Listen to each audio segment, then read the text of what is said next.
Macron claims thanks to Africans, an infamous insult.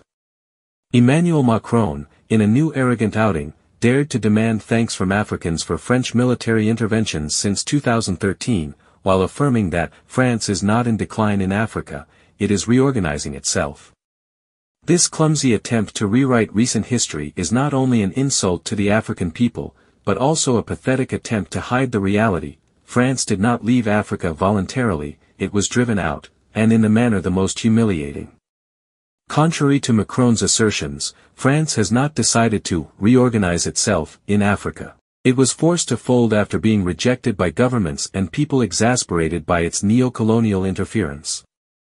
From Mali to Burkina Faso, African populations demonstrated with strength and determination to demand the departure of French forces, accused of ineffectiveness in the fight against terrorism and complicity in the continued exploitation of local resources.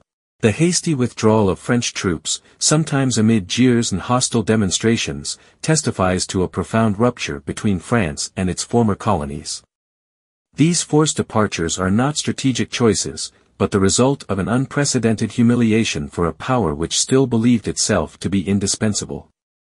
By daring to demand thanks for military interventions that left behind devastated territories and unresolved conflicts, Macron displays a staggering contempt for the dignity of Africans. The assertion that African countries owe their sovereignty to France is all the more grotesque because it ignores recent history, marked by liberation struggles against colonialism and foreign interference.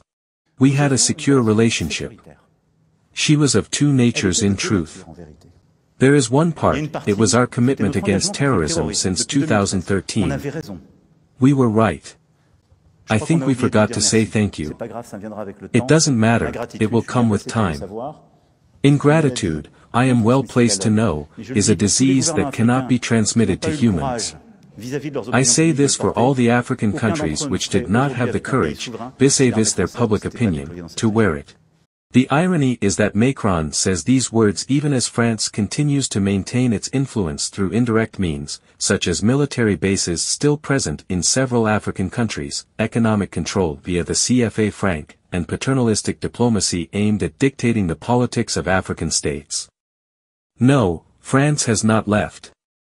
She is still hanging on, but she has been rejected, humiliated, and her neo-colonial ambitions are now exposed. If Macron wants to understand why no African will come to thank him, he only has to listen to the voices of the people who are rising to denounce neo-colonialism, demanding true sovereignty and celebrating the departure of foreign forces as a victory. The humiliation suffered by France in Africa is a logical consequence of decades of contempt and exploitation. Africans do not have to thank Macron or France.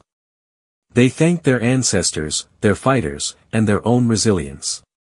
Sovereignty cannot be begged, it must be won. And today, it is struggling without France.